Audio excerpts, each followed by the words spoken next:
Control deck, that is Hercules away. Copy, Herc away.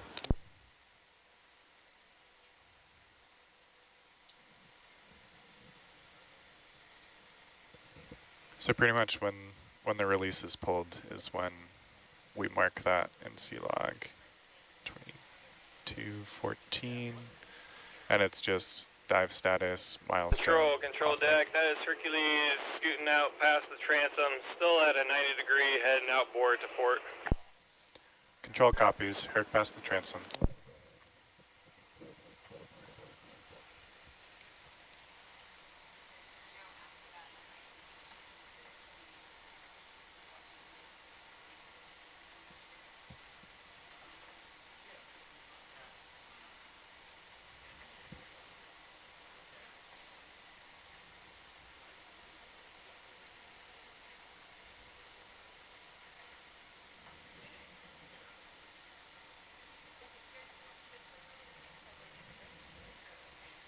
Control deck, that is tether all out. Tether all out.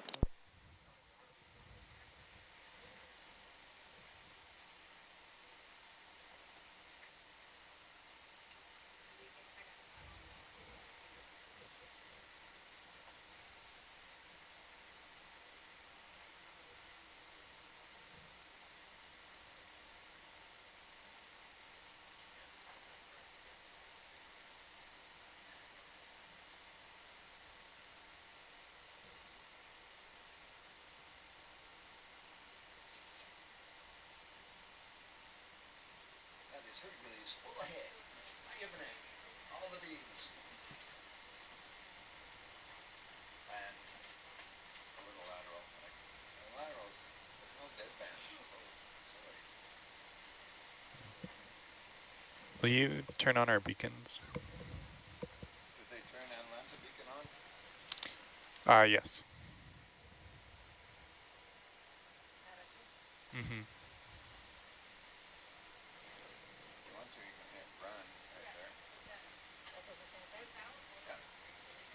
That starts their meso sonars as well.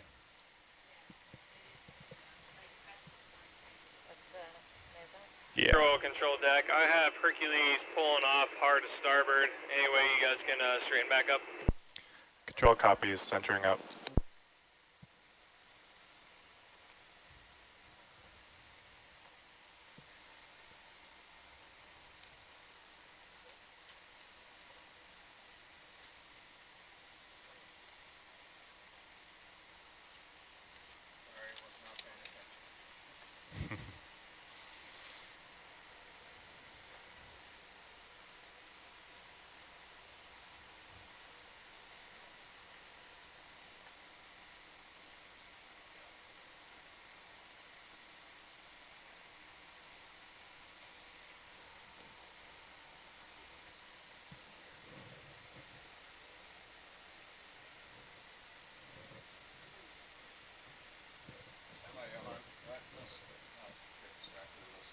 Fair. No, all good.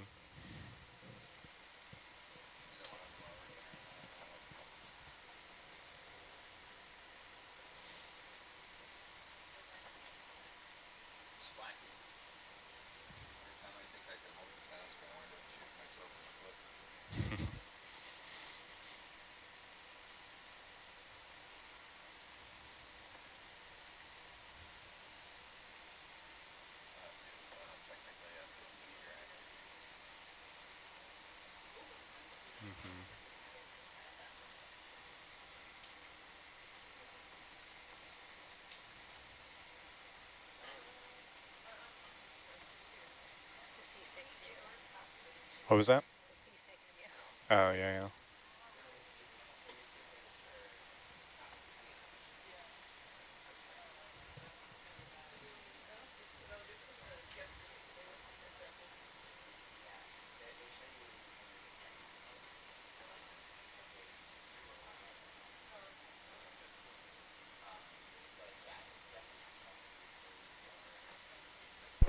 Control, back deck, that is Atalanta away.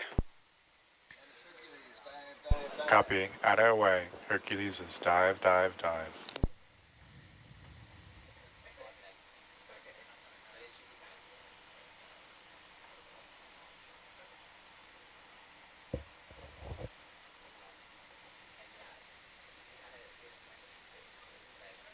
Okay, so we're just starting to get a ping from Atalanta, and hopefully Hercules in a second.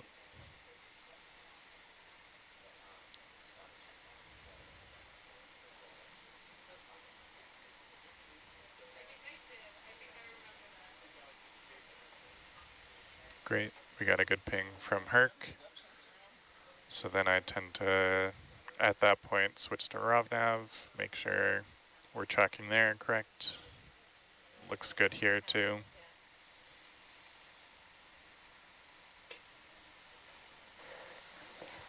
This is an audio slate for Right now dive we're Hotel on the center. 2092. UTC time is 222025. Mark. No. Yeah. Yeah, we do off deck and then on bottom is the next one. Yeah, and I tend to do this step kind of after everything's clear because we usually have a couple hours on descent. And sometimes it just takes you out of the moment. Nice, mesos look good. They've finally started.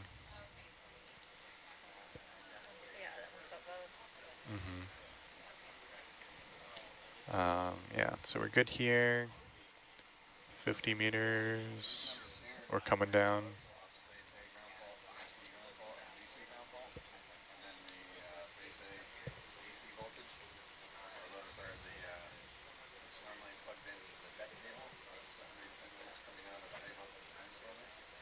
Something for us to watch on this early descent as well is this umbilical camera.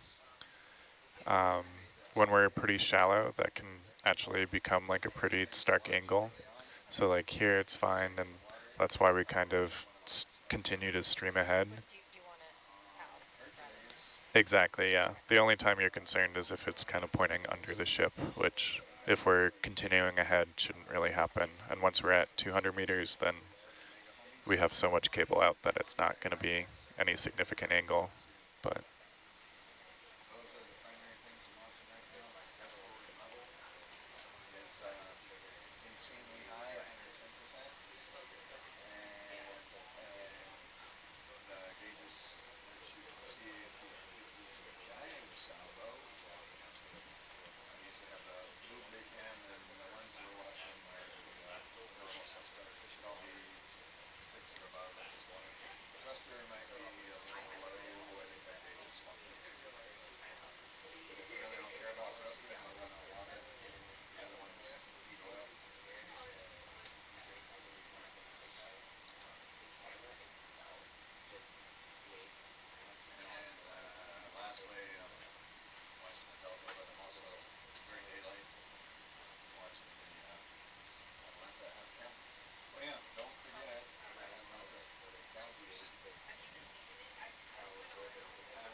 Control, back deck, all stop 50 meters, sending control to the van.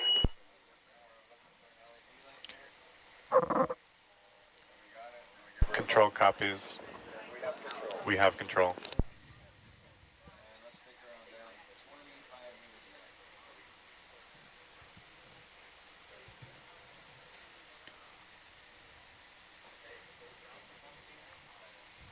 Do you want to keep streaming ahead or copy? Bridge control. Yes, go ahead. Can we hold ship position here, please? Roger, holding position. Thank you, Captain. Cool.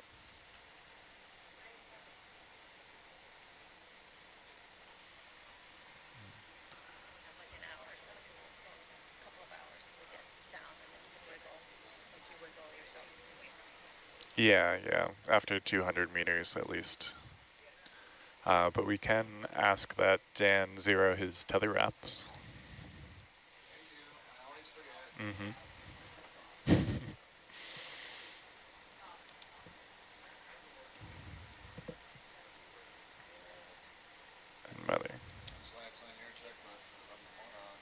Yep. I have a really good memory. It just doesn't last that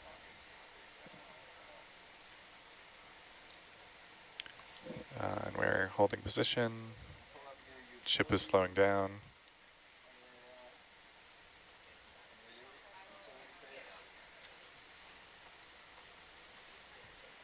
You can enter the bottom depth, which is 3148, and trimmer has it. Copy. More importantly, I'm going too fast, so you need to tell me to slow down. Can't keep up. So I went in intentionally nowhere late. Can't believe I'm rocking you down.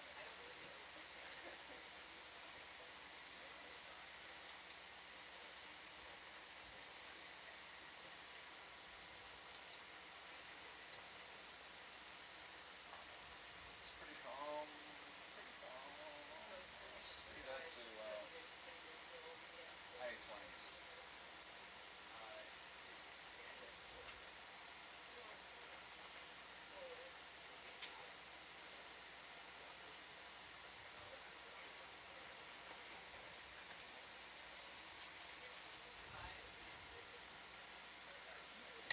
So something to consider when we're choosing, like, kind of roughly where to track back to. The goal is to kind of set up so that we have Hercules pretty much right at our waypoint or right before. And since we're landing on a little bit of a slope, it looks like a pretty mild slope. We like to have Hercules upslope from Atalanta. So we'll probably have the ship try to position somewhere where Atalanta will be a little more over here and Herc will be here. Yeah, yeah. So I tend to navigate from Atalanta and roughly where I expect Atalanta to sit, which is kind of a guessing game. But my guess would probably be something like this, which is then like 18 meters from the point. So yeah, that's a good kind of starting position. The other thing to consider is like which direction we're going. Right, so yeah. Yeah, if the slope was starker, I would put Atalanta more like over here. But since it's pretty gradual, just a little downslope is good, and we can kind of balance it with our next movement, and so that we're set up to just start going as soon as we get on the bottom. Yeah, I think. Well, maybe we're... I think it might be a ridge, actually. Oh, okay.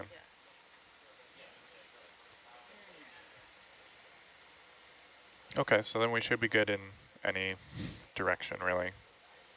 If this is the crest of the ridge, which it kind of seems like it is. Yeah. So that's the crest. Yeah. Hey, Dan? No. Do we bring any of those lights with us on this dive? What's that? Do we bring any lights with us? No. Getting there. I kind of like the twilight effect as you get down to 300. Do you keep this on auto center or usually just, Uh, because you kind of want... exactly. Yeah, I use auto center usually just for launch and recover. And once we have Atalanta readings, it's nicest to kind of have it centered on Atalanta, which is mainly for recovery. But just because when the ship's continuously moving, sometimes it's just one less thing to think about, kind of keeping it centered. But now that we're stopped and nothing's moving, that's good. You can bring it up to 30. I'm rocking you down.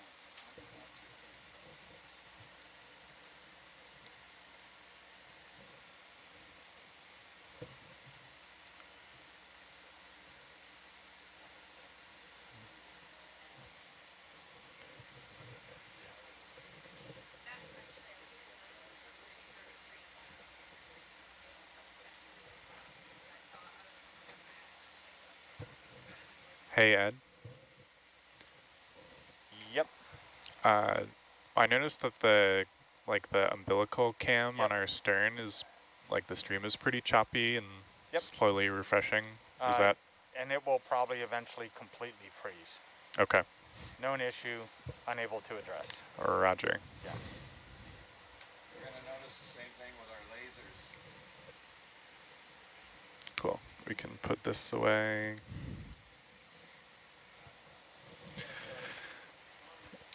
And yeah. Yeah. You want to take over the chair? Cool.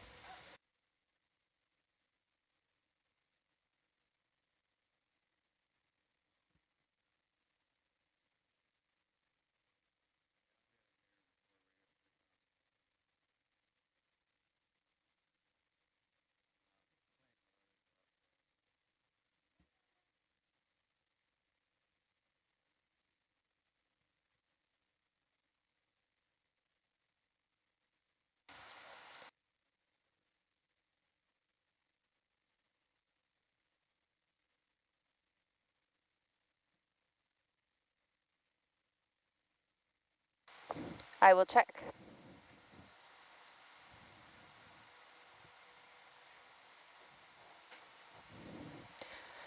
WCA cameras are active.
Audio check, 1, 2, 3, 4, 5.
Yeah, I guess so.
Johan, are we okay to open up party line, start with some introductions? Sweet.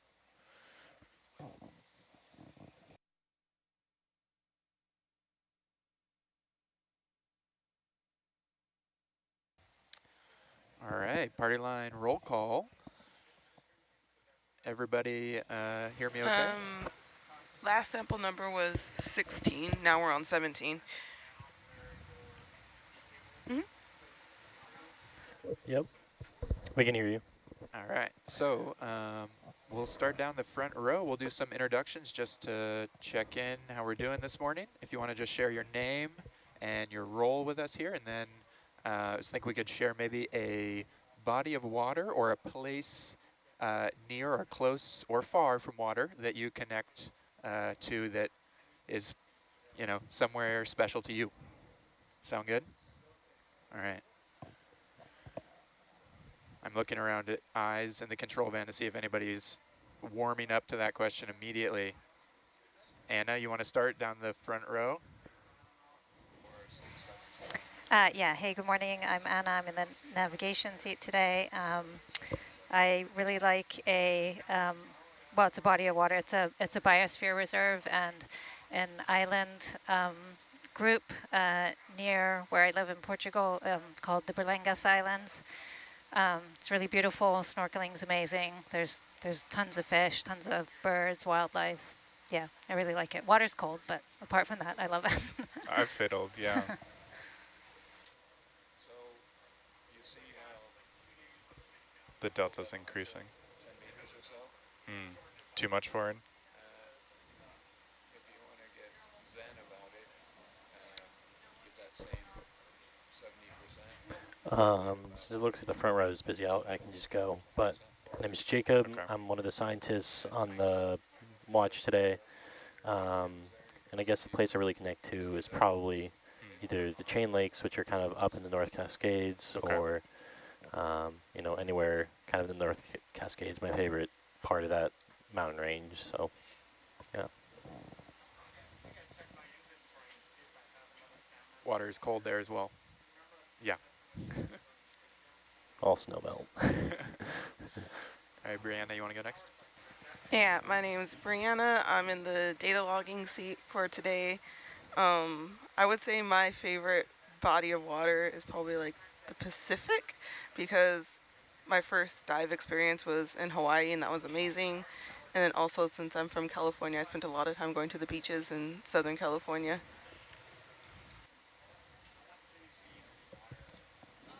Sean, you want to jump in? Yeah, I'm Sean McDuff, Fish and Wildlife Service resource monitor and backup scientist. I learned how to swim in Lau Lau Bay, which is east side of Saipan, which is not too far from where we're at today. So, yeah, that's the body of water that I feel I connect with the most. It's also where I did my research. So, yep.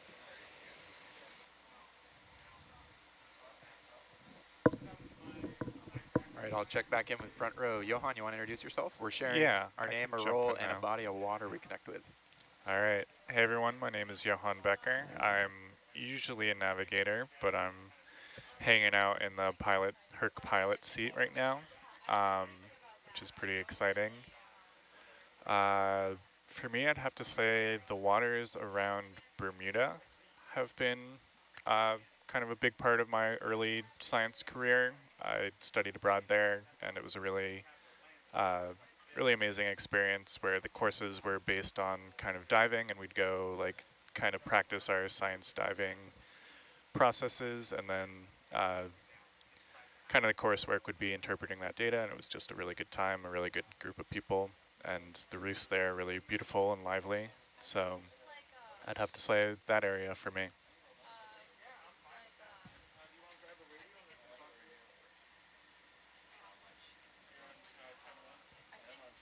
Mackenzie, are you on party line? You want to introduce yourself?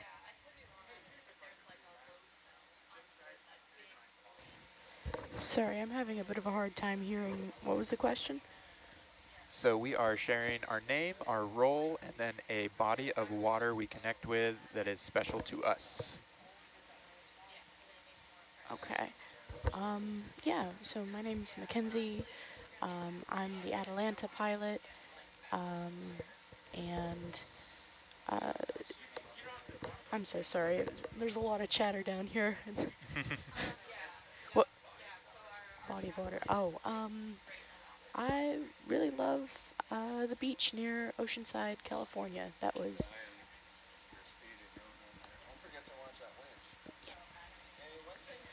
Yeah, Oceanside, California. That's kind of the first place where I ever really got to go to the beach and just kind of be around the ocean. So very special place for me. All right, thanks, Mackenzie.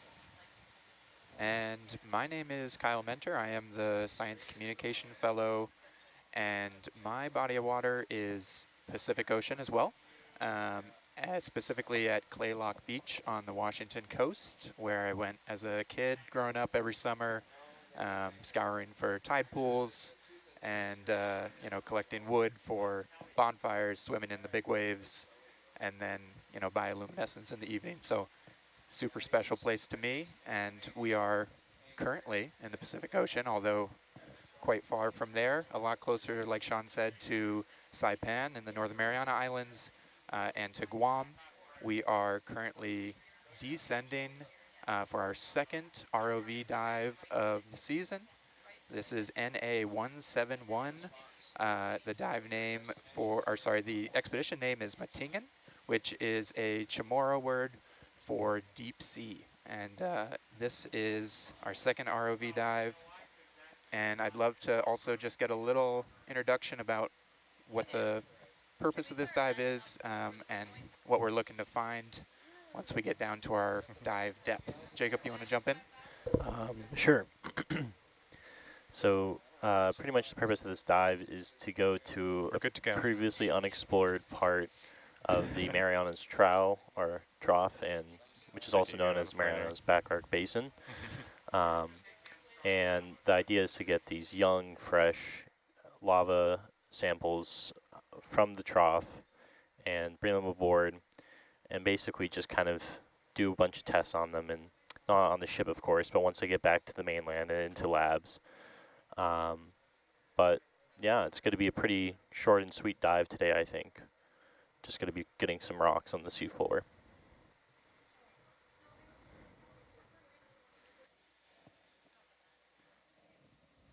Yeah, so this is our first dive in the Mariana Back Arc region. This is a previously unexplored part of the Back Arc, so we are the first to dive in this area, so we're excited to see, like Jacob said, the spreading axis of that Mariana Back Arc. I'm going to also just kind of open up too, since we have some time here with the blue water descending experience, to chat a little bit. There was some questions too about the different disciplines represented in this room. We have a very interdisciplinary group with a lot of different backgrounds in science and engineering, and I would love to, if anyone would like to share a little bit about how you got into your field, and especially if you have any particular interests in that field, maybe that have changed over time, or that are particularly your focus or interest now. So let's see. Brianna, would you like to jump in and share about your field of interest? Yeah. When I first started my undergrad, I was actually pre-vet, so I wanted to be a veterinarian. And it's because I'm very interested in animals. I love helping them, and I quickly learned that maybe being a vet wasn't the right way to do that. And so that's when I kind of switched my career path to be a researcher, because I like the idea of that you could study an organism and be able to educate people on it, and maybe even destigmatize some of the animals that people are afraid of or don't really understand that well. And so I did a lot of ecology, behavioral ecology, and now I'm focusing on like a lot of evolution. And it's because later in life I want to be able to combine the two to kind of answer broader questions.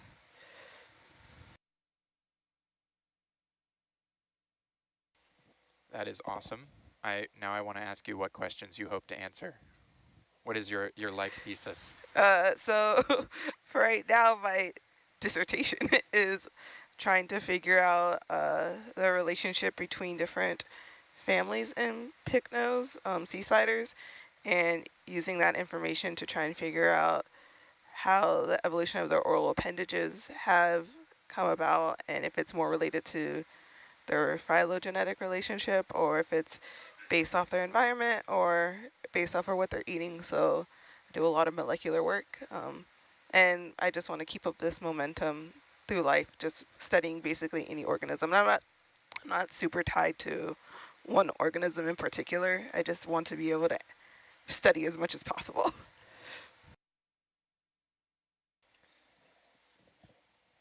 Thanks, Brianna.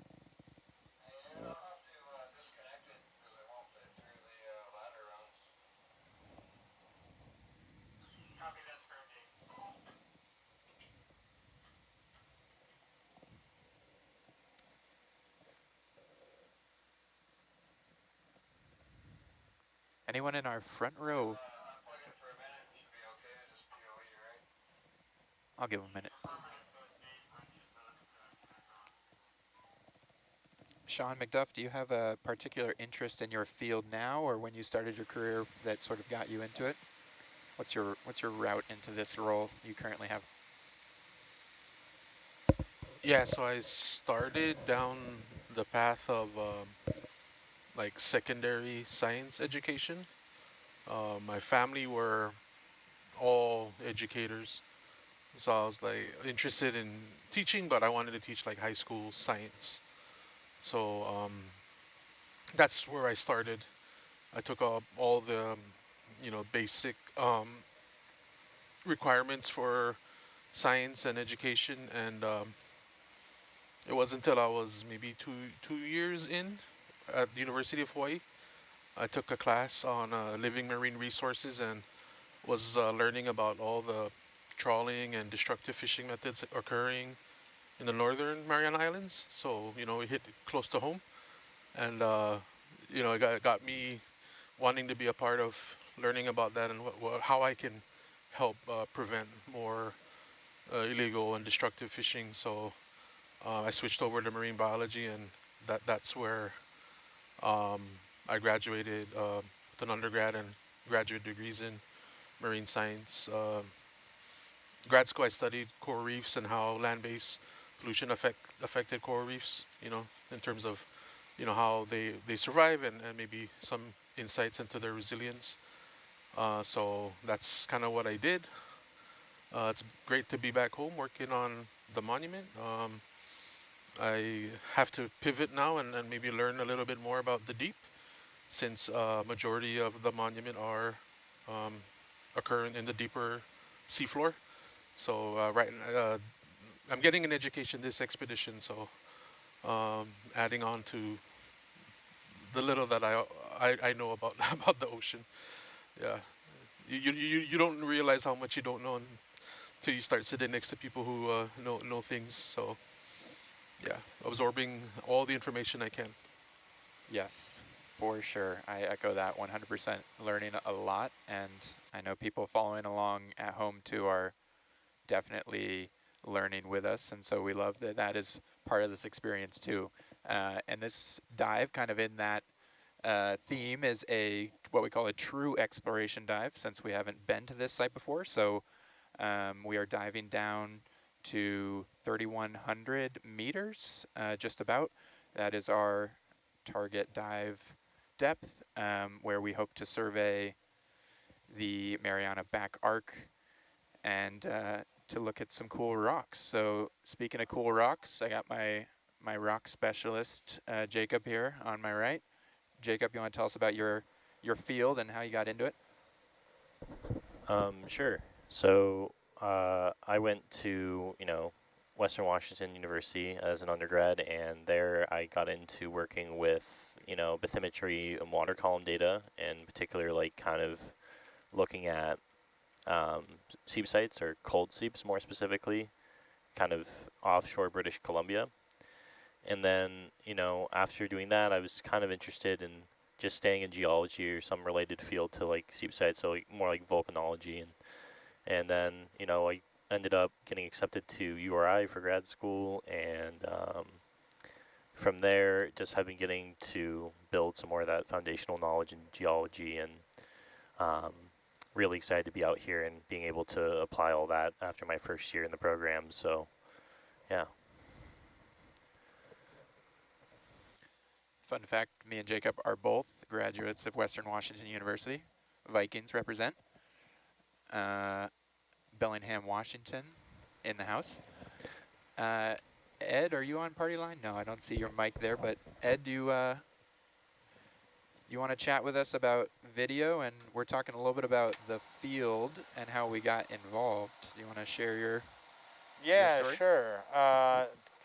Rephrase the second part of the question about video and... Specifically how you got into the field and if you have any particular interest or how your interest has changed over time. Yeah, I'm probably one of the few humans who had an inkling of what they wanted to do at a very young age. Our video engineering intern, Marin, her story mirrors mine, strangely enough, in that, you know, somewhere in the ages 8, 9, 10, we were exposed to media for the first time in a super impactful way. For me, because I'm ancient, it was a family friend coming over to the house with an 8mm motion picture camera and shooting footage of... Which way do I need to go, Ed?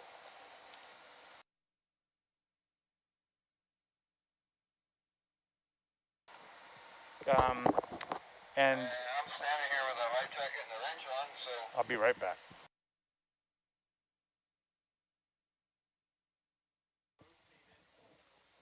We'll follow up with Ed after he radios on deck.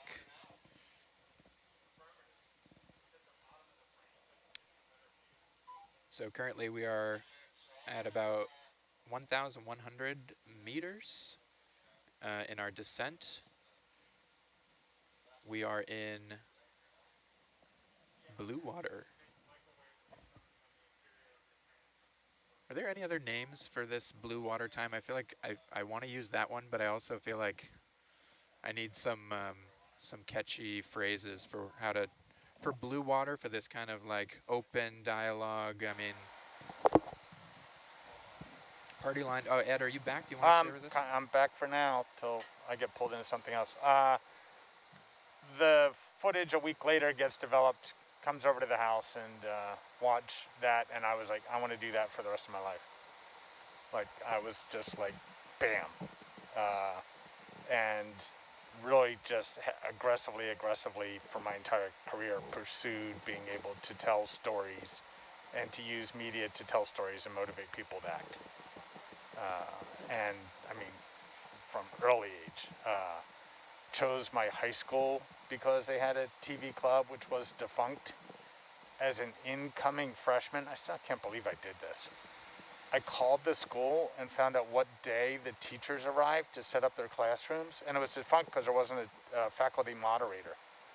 And I went to the high school a week before it opened, helping people carry boxes in from their cars and asking them, hey, you want to moderate the TV club?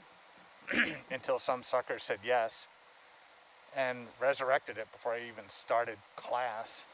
Did that for my high school career, and then was very deliberate in choosing where to continue my education, which was a huge challenge. It's so hard to make those decisions at such a young age.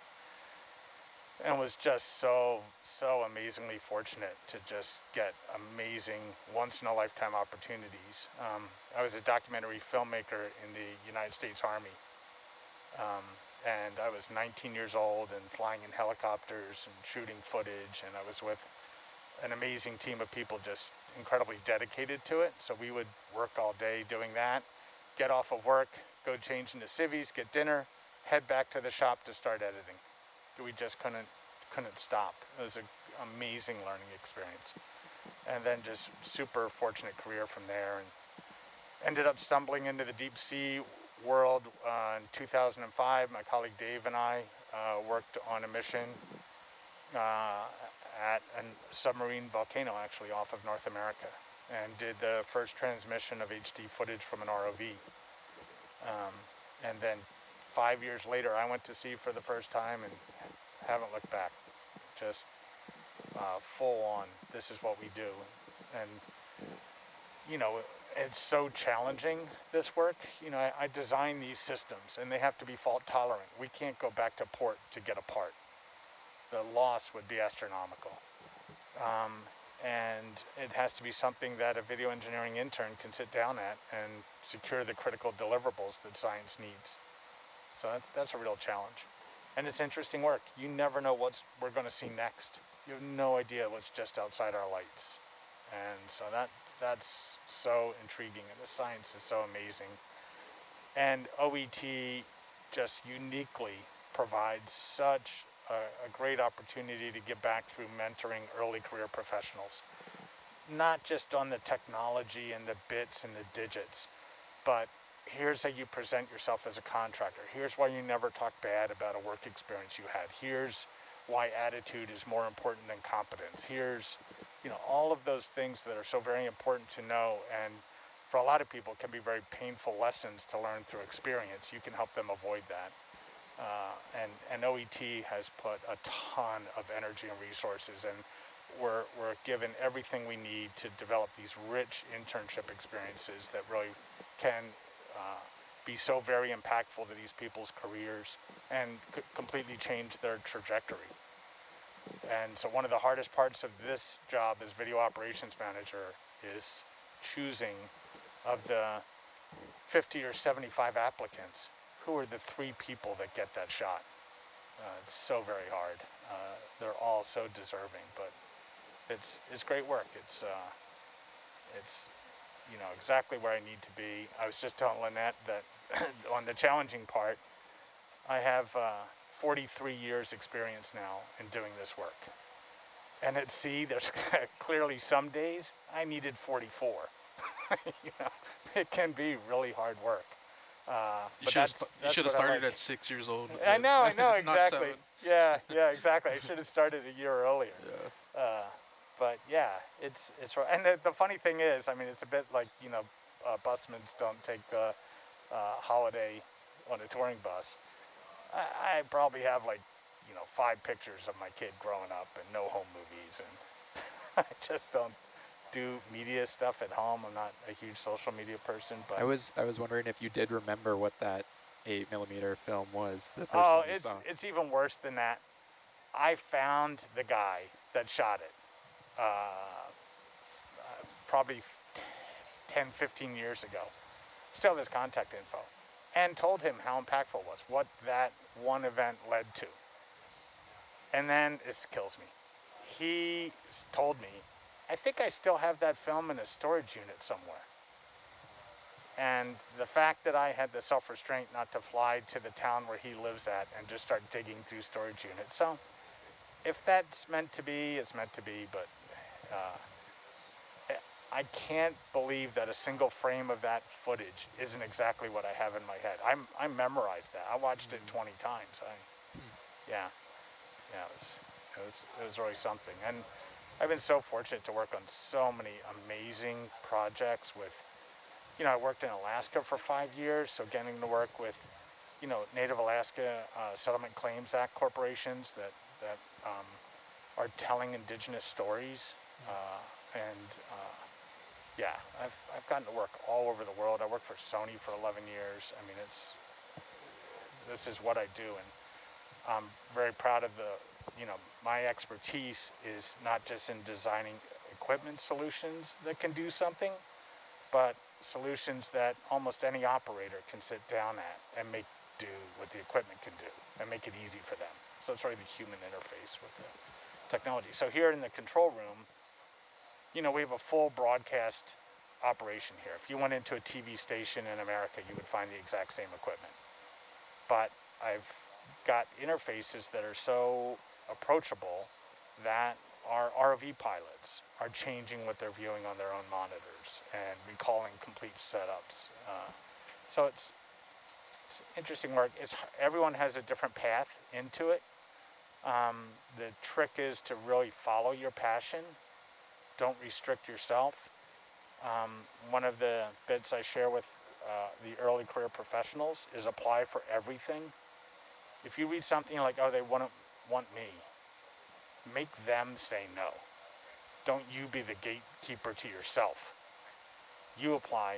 And you know, I don't know how many interns I've had. I think every single one of them was shocked that they were selected, but they still applied. So yeah, you got to apply for stuff. And there's a great Steve Jobs commencement speech that he gave at Stanford, which should be required viewing. And in one of the 3 stories that he tells, he talks about it may feel like you're floundering at times and you're not where you want to be, but at some point in life, all of those dots behind you will just kind of coalesce into a straight line that leads you perfectly to where you are right now.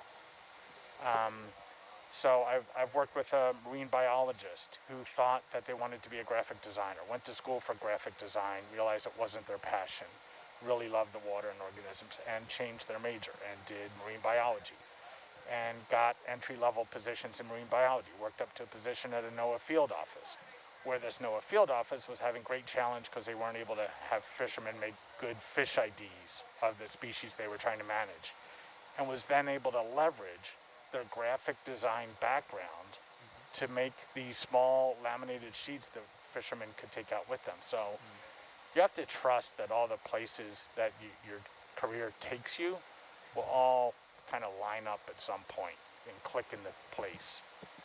Yeah. Yeah, that's really well said. It's also challenging because senior career people, we've had decades to practice telling our story in a way that makes sense. But living it never does.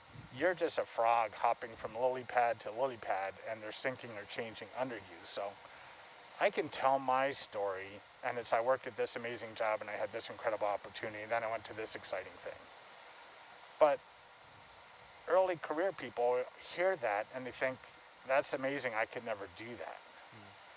And I always have to remind them, no, every one of those jobs, either I left because there was something I couldn't tolerate anymore, or they left me, or, you know, there's a reason why those stories come to an end and there's another chapter. And so you throw a dart, you find out what you like and what you don't like, and you try and get closer to the bullseye with the next dart. But it's, you know, it's a little bit of a disservice to early career people to tell them the fairy tale version of your career, because it sounds unachievable and impossible. And 20-year-old me would have said that me ending up on a vessel was impossible. So yeah, we're all winging it, and you do the best you can, and if you're really, really lucky, it all kind of lines up. Yeah, that's something I think particularly special about EV Nautilus, and you know, there's a lot of exploration that goes on below deck, and I would say also above deck. You know, even we've only been on the ship here for 3-4 days, and just the conversations that you hear between, like Ed is talking about, you know, those later career specialists and newcomers, and the way that you know, that expertise is transferred, and how that, you know, that idea that you can be involved in this work because that curiosity is huge. And you know, I think on our very first ROV dive, we had people moving from that training chair to that main chair all over, and that's just, you know, that's part of the ethos of Nautilus and OET, and so, you know, it's cool to watch for sure. And I would love front row too. We're just sharing a little bit about our field and how we got into it, and you know, kind of in that that spirit of giving people out there that are following along a little bit of understanding about how one might come to find themselves in this place. So if there is a moment for anybody to jump in, if you're interested in doing that, we welcome it. It might be wrapped up in a training moment here. I know Mackenzie has a super interesting story and background, and it's one of the things I tell. Oh, I'm getting you lured in, am I? Did you hear your name? Yeah. We were just. I'll let you restate if you want.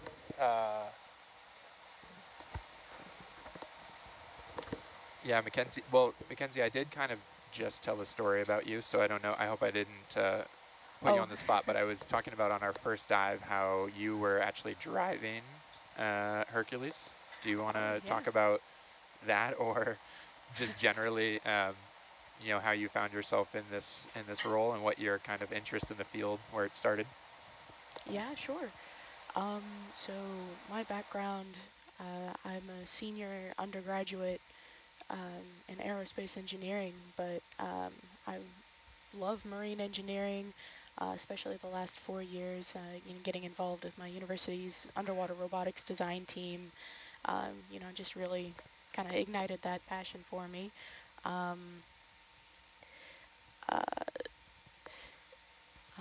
Getting to come here to OET and, you know, be on the Nautilus has been just an incredible experience. I had a bit of a false start last summer. The Jarvis Isles expedition that, because of some circumstances, I didn't quite get to go on that one. Bit unfortunate, but I'm, you know, thrilled to be here, and I'm so glad it all worked out in the end. And yeah, this is only the second dive, but already, you know, learning how to pilot ROVs, and not just the Atalanta, but the Hercules, and, you know, working the manipulators and tether management. And Dan's been talking about, oh, we'll let you take some samples today with the Hercules arm, so very excited about that. Yeah. Did that answer the question? That's great, Mackenzie. Thank you. Awesome. Thanks.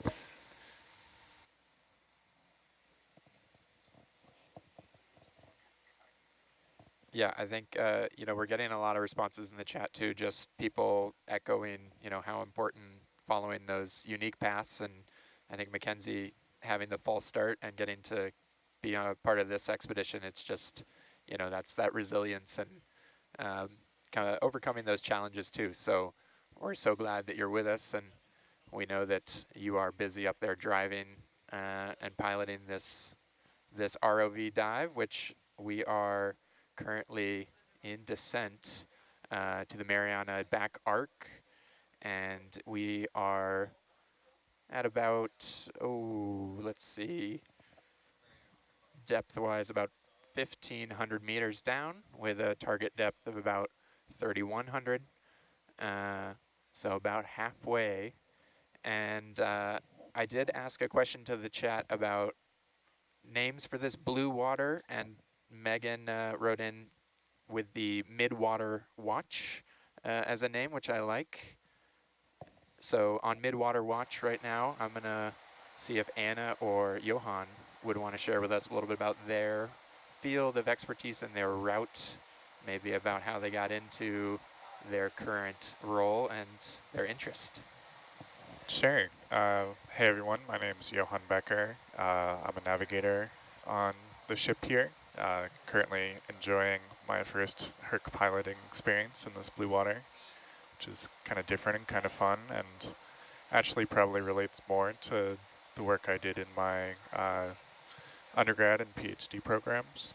But yeah, so I've kind of always really known that I wanted to work with the ocean. It's always been kind of a beautiful and mysterious and powerful entity, and I was really fortunate growing up to have grandparents who had a house nearby the beach in Rhode Island, so I was able to go there and just hanging out on the beach, swimming in the water, and picking up shells, turning over rocks, and looking at the crabs run away as you do that was always kind of a really positive experience for me. And so for undergrad, I ended up going to the University of Rhode Island, which was just a couple, like 30 minutes from their house. And my undergrad, I studied both marine biology and ocean engineering in kind of this unique dual degree program that URI had. And I had a really great time. And URI provided me a lot of opportunities to travel and to work on some really interesting projects and kind of get a feel for both the marine biology field as well as the more engineering and tech side of things. Yeah, and then after I graduated, I started working, and in my first job, I realized that I wanted to be in a space that was kind of more about sharing and gaining information rather than the organization I was with, which is kind of more about maintaining the systems that they had kind of already built, or at least my role was more about maintaining. And so I contacted some people that I had met throughout my undergrad, and I emailed one of the professors of a lab that I worked in on the engineering side, Dr. Brennan Phillips, who's a previous ROV lead here on Nautilus and had a lot of experience with that. And I ended up joining his lab for what I thought would just be a master's program. But about a year and a half in, I got the opportunity to go out on my first research cruise, which was going to be in the middle of the semester, where I needed to take one of the classes that I would have needed to graduate in the 2 years master program. So that kind of ended up extending. I kind of had the option of either extending my master's or advancing it to a PhD program, and I opted to kind of continue on for the PhD after that experience because I had a great time on board as a scientist. And kind of through that positive experience on the ship, I talked to my advisor who had some connections here still, and he linked me up with some of the people currently working on board. And I sent them my resume, and I ended up here as a navigator, and that was about 3 years ago, and I've been coming out for just a cruise or two every summer to get a little more field experience, and I really like it, so I expect I'll have more in my future.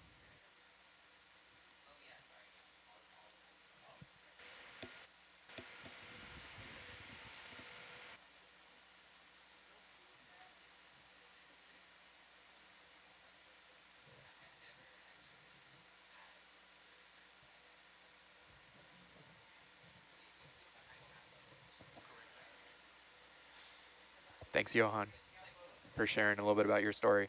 Anna, we haven't, you're our last in the control van right now to share. If you want to tell us a little bit about your route and your interest and your field of expertise. Yeah, hey, I can do a quick one. I studied ocean science in the UK for an undergrad.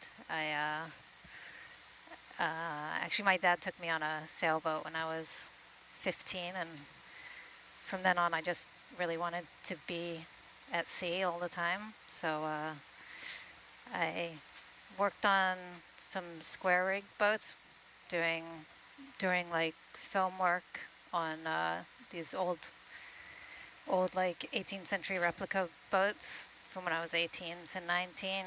And then I did my undergrad, and then I bought a sailboat and lived on that for about 15 years. And then I decided to go back to school, and I found a course at UNH that did hydrographic survey. And it was like a 10-month postgraduate certificate, but it's also a commercial, like the highest commercial certificate that you can have in hydrographic survey. So I did that, and then I was able to work on a NOAA ship as a contractor. So I've been doing that for about 4 years, and I kept in touch with some of the people from UNH that I did my course with, and one of them works on Nautilus, and I was able through him to get a navigator position, which is, it's new to me, it's a lot to take in, but my trade is ocean mapping, which I love. I love maps, I love sonar, I love mapping and then sending an ROV down. I love everything about being able to see underwater with sound. I think it's fascinating. And yeah, I feel like I still have a lot to learn and see and to do. And yeah, this is a really nice ship so far, and yeah, really expert crew, and yeah, had a great time. Thank you. And I'm curious about your background in sailing. I mean, how has it sort of been to, in terms of mapping and navigation, like how did that experience kind of shape your way that you view mapping and navigation, and do you see that coming up in your work now on Nautilus? Yeah, well, so I where I really decided I wanted to do mapping was I was sailing around Indonesia, kind of where it was near where the earthquake and tsunami had happened, and the entire seafloor had lifted up like quite a long way, and we were kind of sailing in between these coral heads that had lifted up over the water, and you could see these like dead coral heads over the water, and yeah, that made me really want to chart the oceans. And I don't do any shallow water stuff now. I just do deep ocean mapping, but it's still really fascinating. And on this trip, I think we're going to remap some underwater volcanoes that have had some activity. So I'm pretty excited to see if there's any changes, if there's been any changes in the last few years.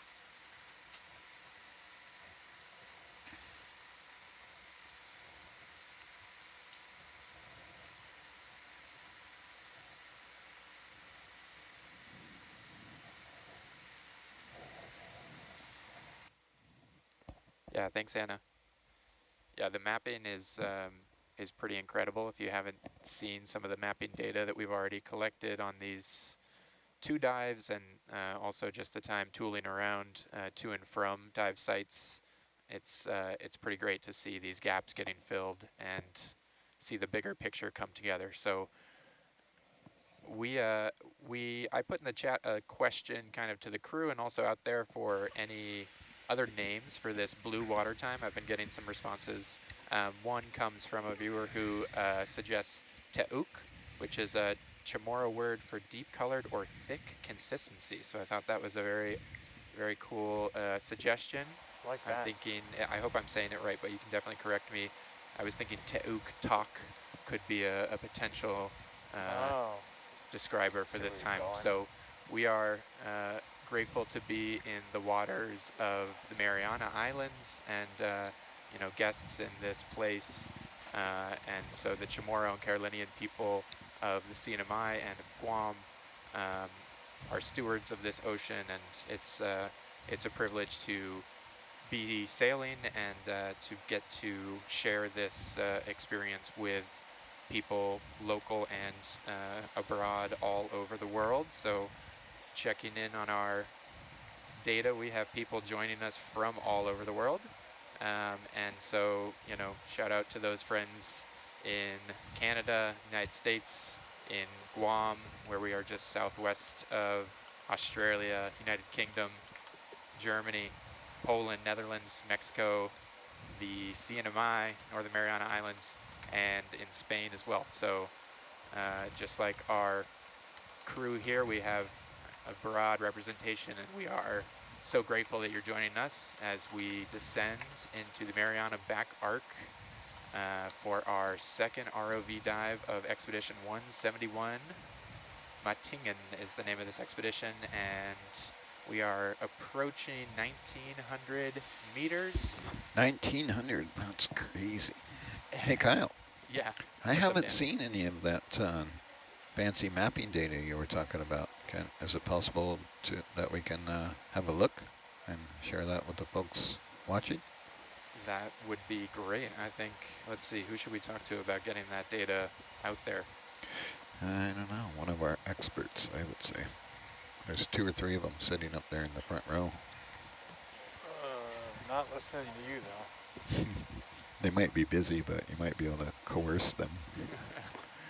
Okay, let's see if I can coerce the front row here to share some mapping data with us. I see our expedition leader has also joined the front row and is giving some directions. So he's one of the mapping guys. Yeah, he's the mapping god. Yeah. I don't know if he's listening though. He doesn't have a headset on, but maybe Johan can whisper in his ear and we'll see if he'll share some mapping wisdom with us. What we can do is that data is on one of the PCs that is selectable on your KVM switches there. And if the navigators aren't too busy up there, both navigating and operating the vehicle. What's our target depth? 3,000. Thank you. They can pull up one of the PCs there, and then if they are successful, maybe Ed can pull it up as well. I worked on a project once where we were diving to 6,000 meters every day, and the way the watch schedules aligned, I would do the ROV launch, get to the bottom, white balance, and be relieved. That was my 4.5 hours. It was all blue the whole time. It might look boring, but it's actually one of our most critical times while we're descending. Whenever that winch is turning in there, there is a lot of moving parts, and it's a very powerful, very well used piece of equipment. And if it doesn't work, you know, we can't get the ROVs A, off the deck, or B, back on the deck. Ed, if we're trying to show some mapping data, are we able to cast the MB proc? Sure, give me a second. Yeah, no rush. But that looks like where it's at. Yeah, nope. The way to do that, Nope. way to do that is, There we go. yeah, I got it. Ed's got it. But I was telling Johan, you got to go to the KVM and then I got to do a system help check. super secret menus and put it on PC 1 through 4. Yeah. I definitely could use a refresher on that. Yeah, I'll show you I how can to show do you. it later. Yeah. Ed knows. Ed's doing it I got now. so many MB procs. Dual left, right, 2 dual left, right, 3 dual left, right. I would guess just MB proc or MB proc 1 and... Let's try left. Yeah. Does it look like this? Yeah. Oh. And then we're just going to fire this guy up. And then I'm going to go, just give me a second here. I got all these toys and all these lights. So while Ed's doing that, I'm gonna start a lottery. How many computers do you think are on the Nautilus instrument network versus how many are on the boat? So all the personal ones don't count. If you had to take a wild guess, how many computers do you think it takes to make the magic happen in this room? In this room or on the whole ship? And I can put that up on both. Yeah, the whole ship actually, because our system doesn't. A lot. Let me refine that, but yeah, a lot. it doesn't really care where the computer is because you can control it from anywhere. I can put that live on Sat-3 anytime you're ready. Are we thinking just monitors? Are we thinking any I think we're good to show hardware? We're on satellite 3 with MB proc. Because there's some rooms I've walked into and it is like frigid cold in there, and I think it's because that room is for the computers, not for me. I'll give you a hint. There are many more computers of different flavors running than there are monitors. There's not physically enough room on this vessel to have a computer for every monitor. That's why we have the KVM stations you see in there with a myriad of buttons, 2 rows to be in fact. Okay, I'm going to put my... I used to know this number. Sorry. I'm going to put my lottery at 56. So Ed right now has the KVM system up. Oh my gosh. Well, this is monitor outputs, not computers, but monitor outputs. Let's see, how many per page? Like 10. So there's about 80 monitor outputs. So Kyle, if you multiply by pi and add 20%, you'll be in the neighborhood. I think I'm the only one that put a number in though, so I think I win. Right? By default, yeah. Price is Right rules. I wasn't close, but... What do I win, Dan? A t-shirt. Man, nice. Yeah, just to talk about the mapping data that we're showing on sat feed 3 right now. Can you put it on the big screen too for us? How about monitor 2? Yeah, I got it.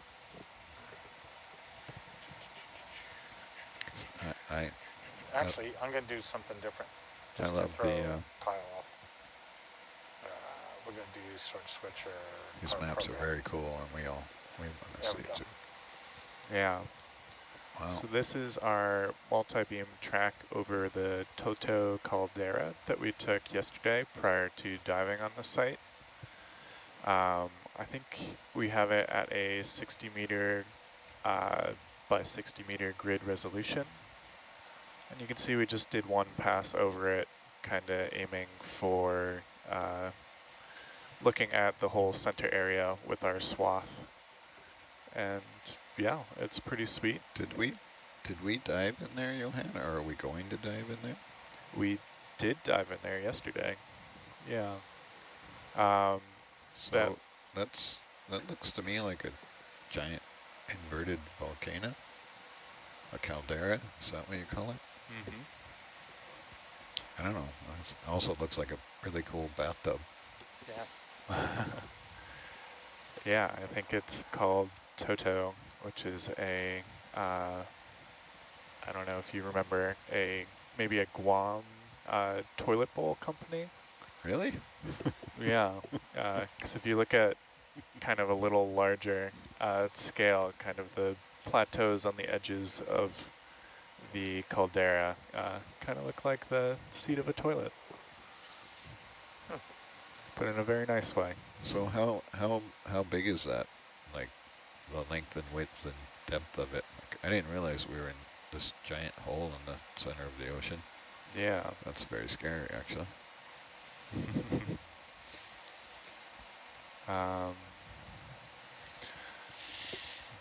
We will work on getting a length for that, but just to orient everyone, kind of that little ridge that's in the blue part of the bowl is where we dove yesterday, kind of up in that area along that ridge.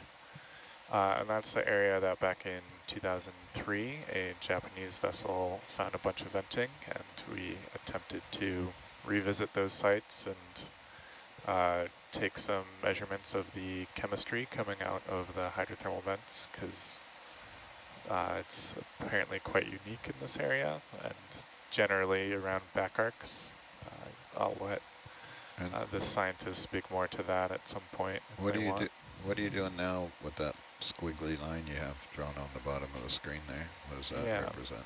So Anna just kind of drew a line across it, which kind of just shows us a transect of bathymetry. So you can see that kind of on the lower section, what that looks like if you were to walk across that section.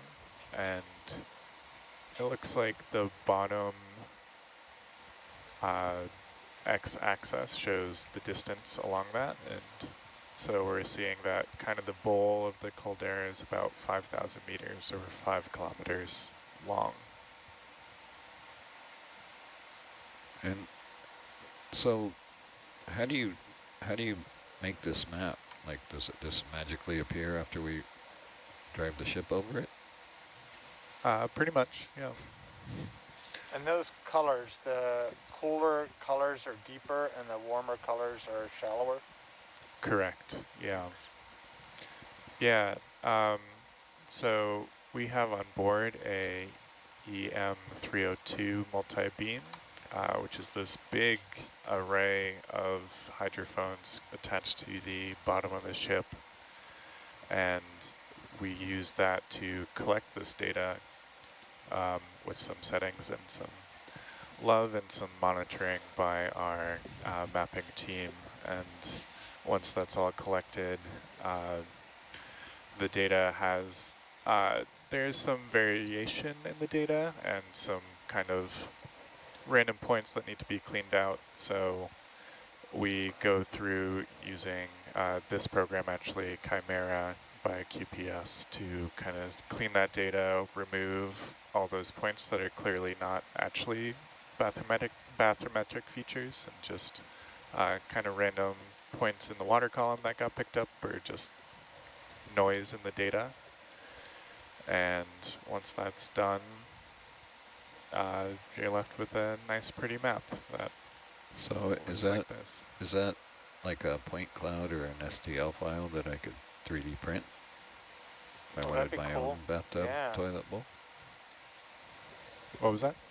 If I wanted to like it's a 60-meter grid. Play a cruel joke on my partner and print that out and put it in my toilet bowl, could I do that? I think Lynette's hopping on to answer, or not. Nope.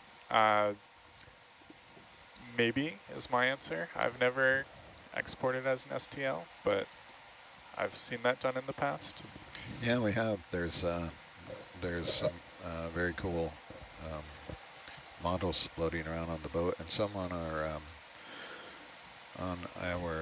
website. I can't remember the link right now. Johan, could a school of fish affect the bathymetry data, or could that be one of the random points that you guys go in and try and correct for? I'm seeing Anna and Lynette nod, and so I would say yes. Right on. Kyle probably could look up the links. So we have some of the previous 3D models online, and you can download them. So there's a model of Nautilus and some of our very cool 3D maps that have been converted to files that you can download and view or print.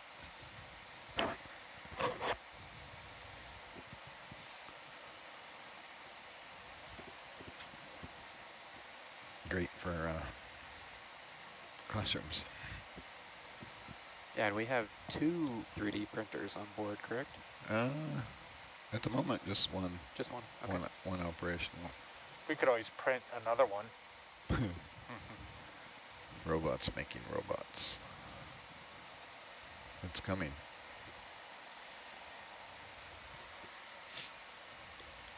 Thanks, Johan. That was awesome. Can you full screen that image? Wait, you want me to do that? Probably. No, I think Johan can. Let's. Oh, I thought you wanted like giant screen mode.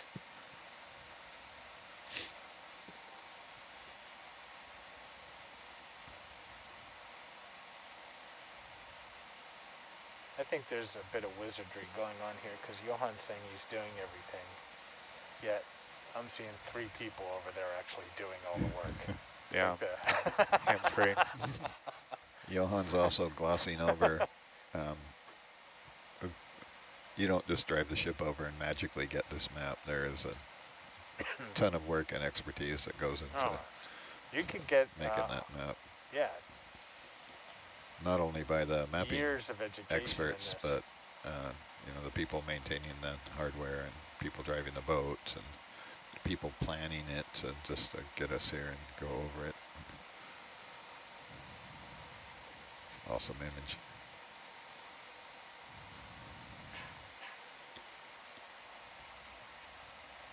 Yeah, when we have this data, I mean, how is this used in the field? I mean, I think it's a big part of our output is this mapping data. What is this kind of, what's the purpose, or what is the, besides the fact that it looks amazing, is super cool to be able to visualize, but how do people in the field use this kind of data in their work? What? There's, so our immediate use when we drive over it is the scientists and expedition planners can look at the data and figure out where they want to dive the ROV to get a closer look. So they are, in fact, our dive plan that we worked on yesterday was generated from that image. And they use both historical data and the current data, so it is indeed a volcano and it does change. And the resolution there is going to be somewhere between 40 to 100 meter grid. So each pixel is, you know, in theory you could probably drop Nautilus into one of those pixels and it won't disappear. So until we get down there and ground truth it with the ROV, what we have, you know, it would be like flying over in an airplane and looking out the window of your airplane down at the you know, mountain you see below. And but without that, we would be completely blind. We probably wouldn't even know the hole's there. We certainly wouldn't know it's, you know, 5 kilometers long, which would take us hours and hours or days and days just to, you know, get to a specific area of interest for the scientists. And ROVs almost always work better going from up a slope, not down a slope. So we usually plan dives to start at the deepest part, work our way up, hitting relevant features along the way. So a map like this, which can be created, you know, in 6 to 12 hours, I'm guessing, lets us carefully plan our dive activity and maximize our time in the water. Yeah, 100%. Good point, Ed.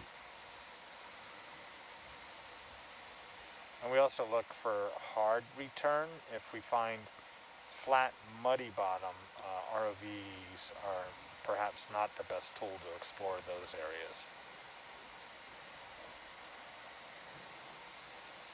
Yeah, there's a whole nother aspect to multi-beam. Yeah. Pure black magic to me, but based on the returns, they can get an idea of if the substrate is mud or rock or I thought sand. that was a different transducer. The sub-bottom? Yes and no. Both. Huh. And sometimes they're, you know, they're spot on. Sometimes we wind up doing a mud dive. We're promised rocks and we get mud. Life is a bowl of cherries. Sometimes you get cherries, sometimes you get pits.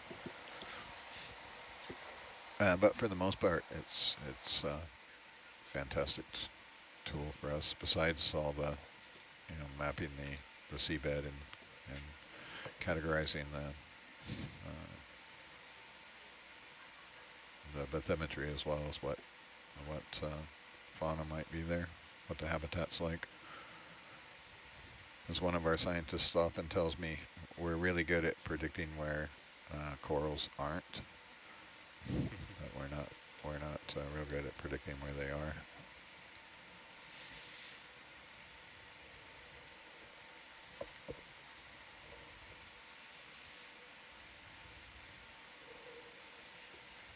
Still doing okay up there, Johan? I'm doing good, yeah. We're about 30 minutes from bottom. Awesome. Yeah. I think I got everything in a pretty good, consistent position, so. You're doing fantastic. You're hired. Sign me up, yeah. What you're gonna look for next as you get down. I trust the multi-beam, but I always, you know, trust but verify. So some of your first clues you're getting close to the seabed will be some returns on Atalanta's sonar, if we're dropping into like a bowl like that one. And you'll get some hints of blue in the outer rings. And then somewhere around 100 meters or so, we'll start getting beam returns on the DVL. So that red thing in front of you there that says no beams, will start flashing yellow and you'll get 1 or 2, and then finally it'll turn green when we get 4 beams. How fast are we descending, Dan? Looks like they're doing 26 meters a minute. 26 meters per minute? Correct, yeah. Is that the sweet spot? Yeah, we're somewhere in the high 20s usually, somewhere between 25 and 30 meters a minute. It's a bit of a delicate balance. So the ROV is actually thrusting down, so we have to use a significant amount of our power to actually fly Hercules all the way 3 kilometers down. And at the same time, we're maintaining separation between the vehicles. So if we pull too hard, we start dragging Atalanta and we burn power unnecessarily. There was a question too about how electricity is supplied to the ROVs I know yesterday that was kind of a hot topic, but Oh yeah. if you're feeling up to talk about it today. Sure, yeah. So one of the things Mackenzie is also doing in coordination with Johan is controlling the speed of the giant winch that's tucked away in the hold of Nautilus there. So that winch has 7,200 and some odd meters of umbilical on it, and inside that umbilical, which is a core basically about the size of a regular extension cord that you would use in your yard, like a 110 outdoor extension cord. And wrapped around that cord are 4 layers of stainless steel wires, and that is the strength member. It's good to about 35,000 pounds. We'll have probably about 10,000 pounds on it by the time we're at depth. And inside is 3 conductors, and they're high voltage conductors, so they're supplying 3,000 volts of electricity to the Atalanta and Hercules. And there's also a stainless steel, very small stainless steel tube that has 4 fibers in it. And the fibers are about the size of a human hair. They're measured in microns. And so that we get 480 volts AC from the ship, which is like commercial voltage you would find in a machine shop or an industrial building. And that goes through a rather significantly sized transformer and is boosted up to 3,000 volts, which then runs through that armored cable down to Atalanta and then on to Hercules through the yellow tether, the 30-meter yellow tether, which also has 3 high voltage conductors and 3 fibers. And both the vehicles have 2 9 kVA transformers on them, so they're capable of about 30 amps of 110 volt power. So if you the plugs in your house, for example, are 15 amp plugs you might find in your kitchen or your living room, and we take that 110 voltage, so the 3,000 volts goes right to the transformer at 2 phases, and we take each one of those 110 volt phases and feed it into the main bottles on both the vehicles, where it goes into a myriad of power supplies, and it's transformed down to mostly 24 volts, but from there down to 12 volts, 5 volts, and all the way down to 3.3 volts, which powers a lot of our microprocessors in there, the brains and operation of the vehicles. And none of that, including 3.3 volts, works well in salt water. No, we well, it's one of the biggest battles on the vehicle is to keep the smoke in and the salt water out. And yeah, so we start out with 3,000 volts, and we wind up with 3.3 volts. And if any of that is not happy, things on the vehicle aren't happy. One of the biggest issues we have is there's a myriad of waterproof connectors on the system, and we use special lubricants, basically vacuum grease and silicone, the same kind of silicone you might spray on your clothes if you're going skiing or hiking as a water repellent. We use a special brand of that, and dielectric grease on the connectors, as well as pretty much 90 proof booze or alcohol. So it's not like the isopropyl alcohol you would find in your kitchen, which has some water in it. We use a purified version of that to clean the connectors, and then usually canned air, like you would use for a duster for your computer to dry the alcohol out. Then we'll spray them with the silicone spray, and that has an accelerant in it that is used to get the silicone out of the can onto what you're spraying, and we'll wait for that to dry so the propellant dries, leaving a very fine silicone layer on the connector.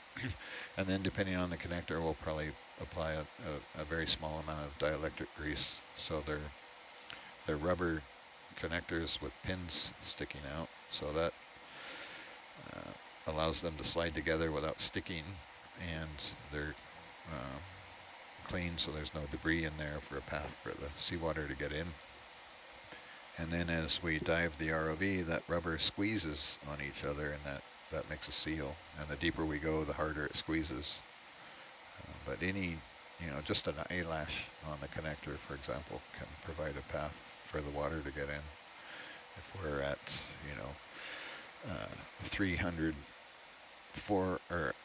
if we're at 4,000 meters, the ambient pressure is approximately 400 bar. Or if we're at, pressure is roughly half the depth. So if we're at 10,000 feet, 5,000 psi of pressure. So that pressure is actually helping to bond? In most cases, it's putting it, you'll hear us refer, oh, we're getting a squeeze on the connector. And it's sealing up better. So, and a lot of the connectors on Hercules are, many years old. They've been mated and demated a lot of times. So just like an old, a plug on an old lamp, the more you use it, the kind of the looser it gets. And they have a finite amount of times where they can be mated and demated. Do you see the reverse? I mean, when you're ascending, do you see the kind of expansion? Does that cause a little bit of extra? Sometimes, yeah. At the moment, there's several connectors that we are known to be problematic, and so we monitor the ground fault actively for both the AC and the DC buses, so the different voltages and distribution systems on the vehicle. So some of the numbers that Mackenzie and Johan are monitoring as we descend, and I can see back here we have all green lights. So we measure basically the resistance to ground and between the conductors, and that should be in the mega ohm range. And in the case of our AC, it's 40 some odd mega ohms. And the high voltage is obviously harder to keep in than the low voltage. It likes to jump like lightning, which it occasionally does, and it's like lightning hitting a tree. Things explode and can be not only hazardous to the operators and the equipment, but can cause things to go, things to act erratically as they're shorting out or not shorting out. So Dan, what's your shorthand for pressure at depth? It's meters. Kind of a basic rule of thumb is pressure's half the depth.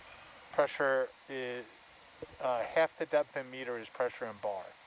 Yeah, and that's true for PSI as well. So. But so 6,000 meters, right? Roughly 600 bar. Would be 601 atmospheres. At 14.47 each.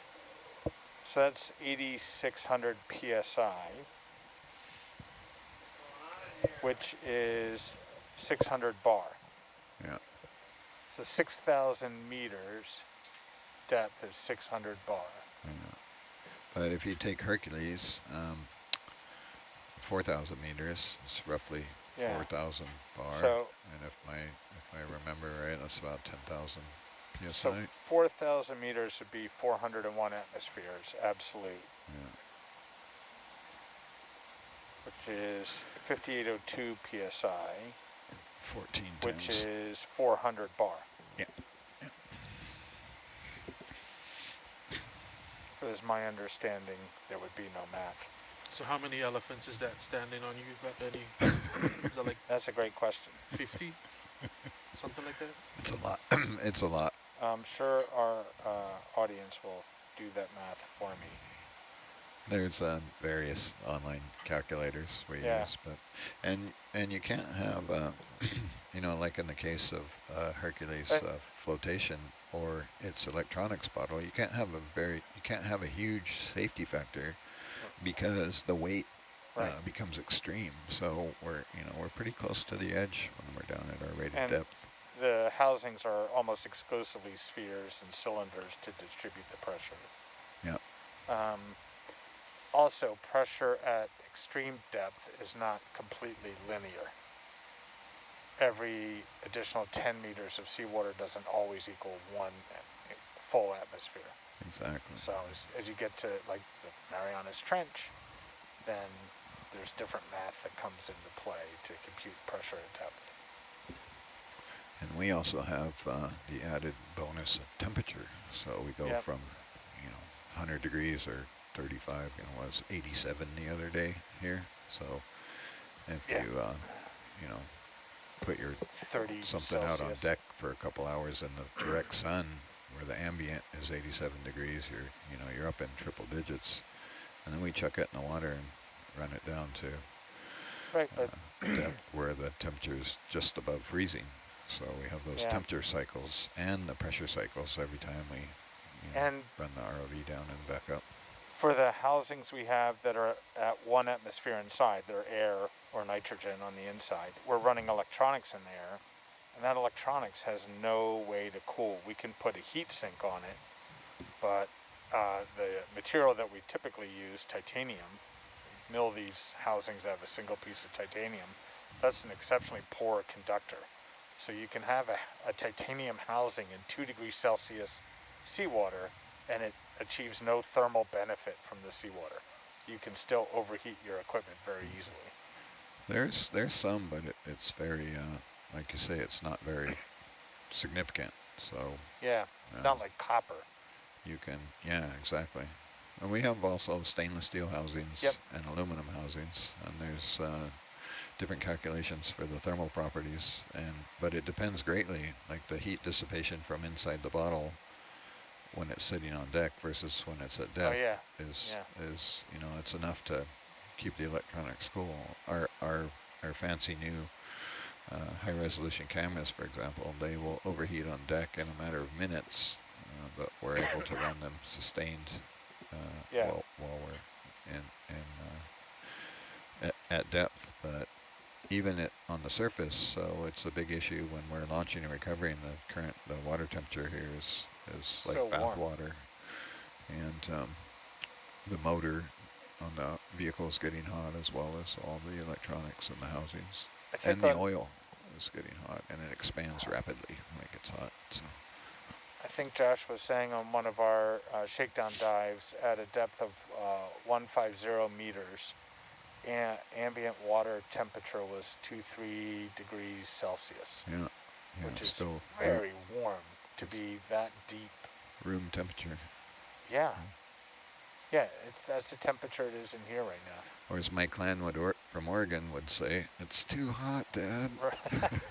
Turn the AC on." They were born and raised in Oregon, so anything over 70 is they're having a meltdown. And I just come back from Guam, where it's anything below 80 is putting a jacket on.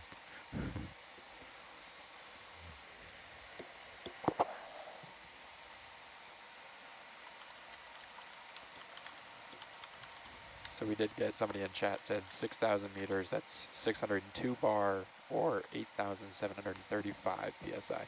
Yeah. That sound about right? Sounds absolutely right. I mean, it really gets to be down to semantics. Do you count the 1 atmosphere at the surface in your math? And for pressure math, we always have a safety factor, like something that's rated to a certain depth can withstand that plus a significant percentage. And a lot of these things are tested in pressure housings before they go on a vehicle. So there's safety factors. So being off by 1 or 2 atmospheres is not significant. It's 15 PSI, roughly.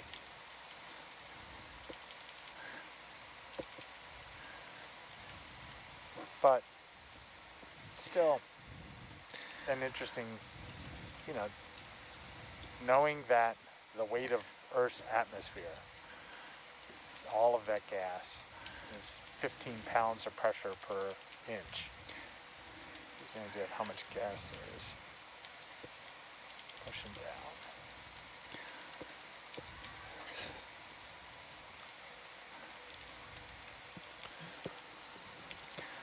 Some of the more practical examples, if you look at a Harbor Freight or any of the automobile stores, and if you're doing like body work on your car or bending metal or a frame, the hydraulic jacks you buy are like a 10-ton jack.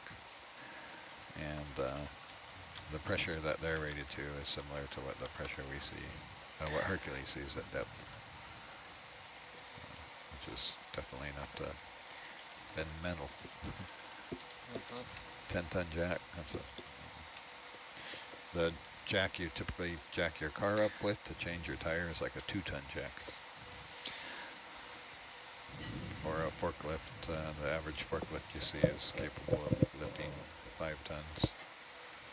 Or a crane on deck, for example, can lift 5 tons, so yeah. twice that force. My wife will generally, if given an option, use a much, much lighter tool to like jack a car up to change a tire.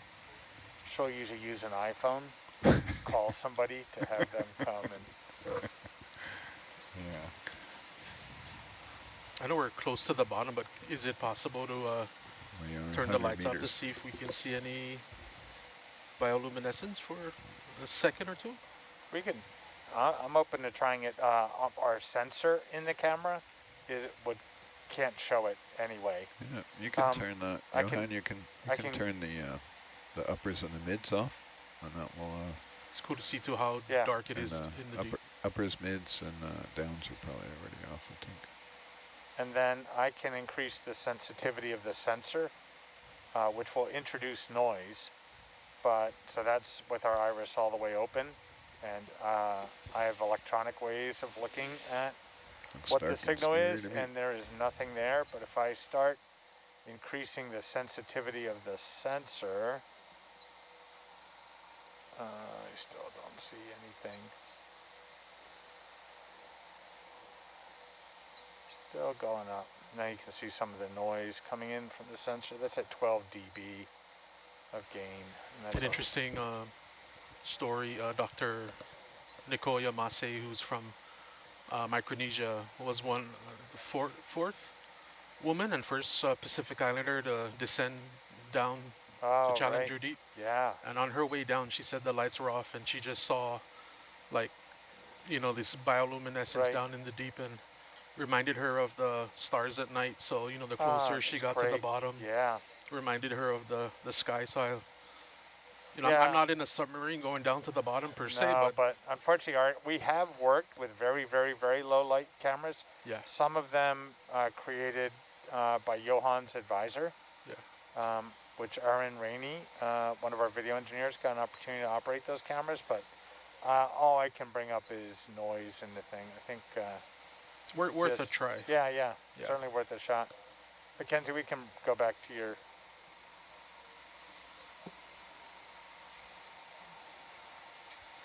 We can bring those lights back up,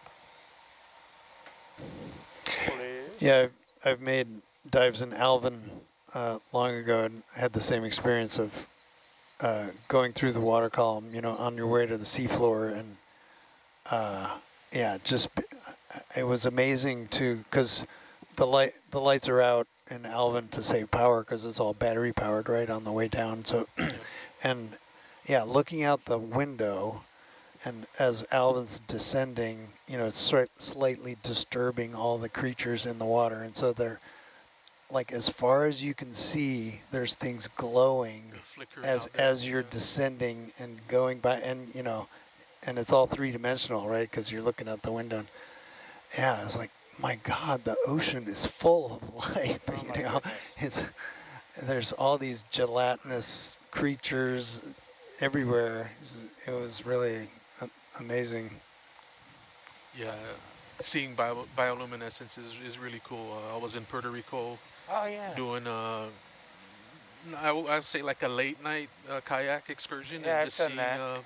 It's super fun.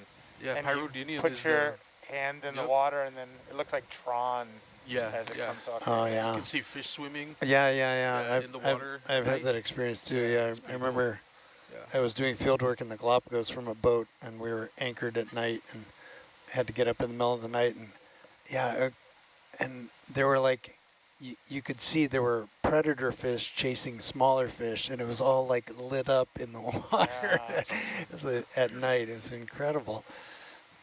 I got to do a scuba dive off Big Island, Friend Zone, a dive shop there, and They go at night several miles offshore, drift with the current, and you're on a weighted line in about 2 miles of seawater and watching the pelagic life come up to feed. And it's so hard to judge the scale. You're like, is that a big thing far away or a small thing very close? And once your eyes adjust, it's the same experience you describe in Alvin, Bill. It's like there's more life than water, almost. It's like a casting call for Star Wars. These organisms that come up. So, starting to see bottom, so we're going to focus on getting down there. And Dan said he'll be back in a couple hours. Great. I got it. He's here.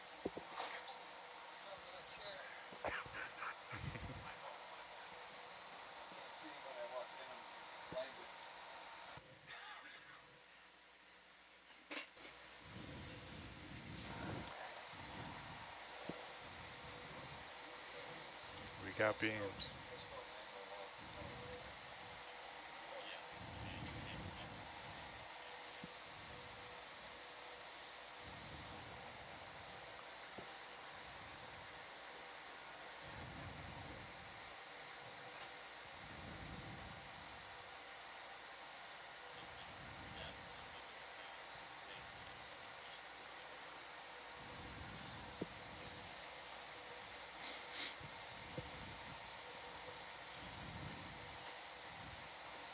Looks like some stuff is starting to show up on the sonar.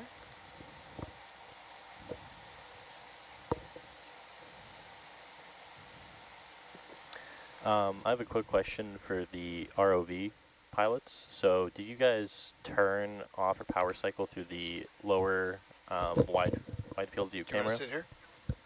Okay. Then I'll stay. Okay.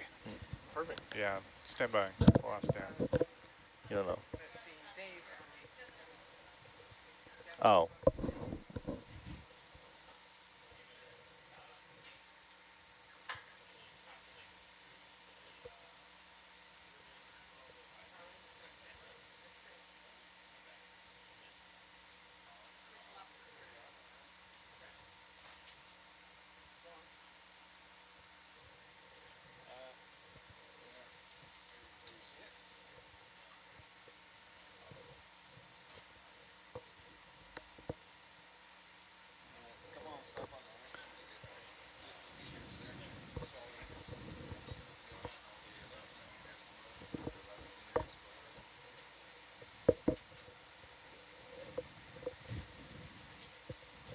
So you'll stop at 50 and I'll Yeah. also stop, I guess.